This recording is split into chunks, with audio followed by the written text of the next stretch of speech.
Hello mga boss, we have here full set of Kion Sondra LED lighting dito sa Ford Everest 2019 model. Yan siya.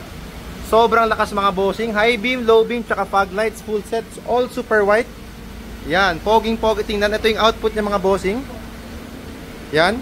Meron tayong comparison dito sa Raptor. Ito yung headlight ni Raptor. So, i-try ko muna mga bossing. I-off ko lahat ng high beam and fog lights. Ititira natin is si low beam lang. Off lahat. Tapos yan, low beam. As you can see mga bossing, ang ganda ng cut-off. Meron siyang cut-off na line. Compare niya po dito sa HID na stock ng Raptor, which is the same sila ng headlight assembly mga bossing. This one lang is stock HID. Tapos ito is Kionized na siya. Super white, 6,000 Kelvin. Poging-poging mga bossing. So after this video mga bossing, papakita ko sa inyo kung paano namin siya ginawa. Tapos mga bossing, ito yung magiging output niya. Again, low beam. Tapos fog light. Yan, fog lights, tapos high beam. Mapapa good morning na kayo sa gabi. Good morning mga boss. Today meron tayo DIY or installation ng Ford Everest headlights na high beam.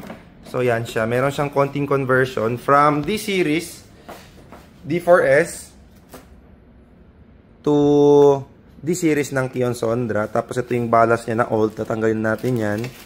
So ito siya ngayon, natanggal. Osram yung brand, tapos papalitan natin ng Kion Sondra, of course. Magiging ganito na siya. Mas malakas yung output. Yan. Konting conversion lang ito mga bossing. Pero yung high beam is 100% plug and play. Only the low beam mga bossing. Kasi galing siya sa D-Series. Tapos magiging D-Series siya. Pero LED na. So this is the difference mga bossing. Ito yung typical na halogen. And then this is the HID na tatanggalin natin sa Everest. And then, ito yung LED na gagawin na natin upgrade para mas malakas siya. So, ito yung magiging forma niyan.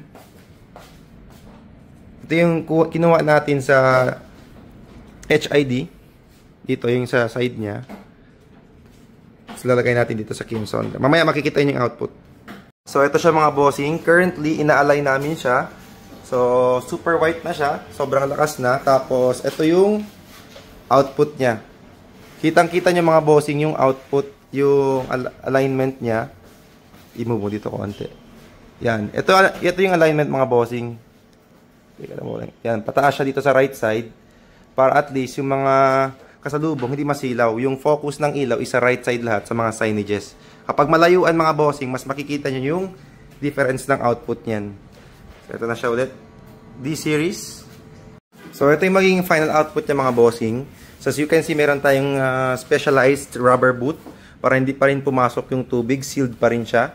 Same to sa kabila. So ipa-finalize pa namin ito mamaya para mas malinis tingnan kapag nakasalpak na doon sa loob ng kotse. So by the way mga bossing, ito na magiging forma niya. Baliktad lang. But the logic is there. Yan, Kionized na siya. Naka 1 and 7 o'clock driver side.